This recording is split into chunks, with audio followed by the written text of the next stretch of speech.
Yaqinda farzandli bo'ldim. Tanasida ikkita ziyodaligi bor ekan. Ziyoda yoki ortiq ismini qo'yishim shartmi? Bismillahirrohmanirrohim.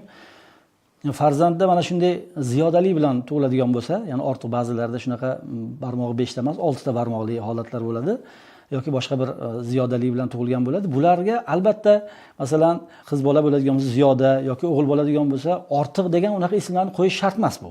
Albatta shuni qo'yish kerak degan narsa yo'q hech qayerda kitoblarimizda. Yoki misol uchun juma kunlari ba'zan tug'ilib qolsa, ba'zilar qiz bolani Odina deb ism qo'yadi, juma kuni deb. Yoki masalan Jumavoy degan ismlar bor, juma. Yoki Ramazonda tug'ilib qolsa, masalan Ro'zivoy deydi yoki Ramazon deydi. Bunaqa bizning shariatimizda bir mavsumda, bir vaqtda, bir kunda tug'ilsa, aynan shu kunni qo'ysin yo vaqtni nomini qo'yish degan narsa yo'q. Umumiy o'zimizda hali nom qo'yish qoidasi bu joydan ishlayveradi. Ya'ni masalan ziyodalik bilan tug'iladigan bo'lsa ham kitoblarda qanday ism qo'yilgan yaxshi desa, uni hadislarda ham shunaqa keladi.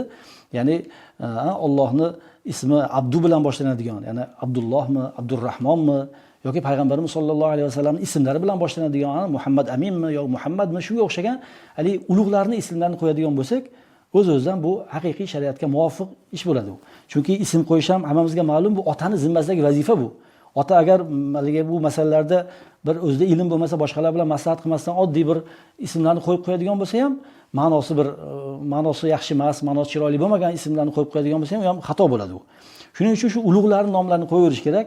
Ya'ni ism qanaqa bo'lsa, ya'ni Abdulloh bo'lsa, demak o'z-o'zidan bu Allohning bandasi, Allohga ibodat qilish tomoni unda bo'ladi. Ya'ni ismni ma'nosi bunga ta'sir qiladi degan mazmundagi gaplar bor-da.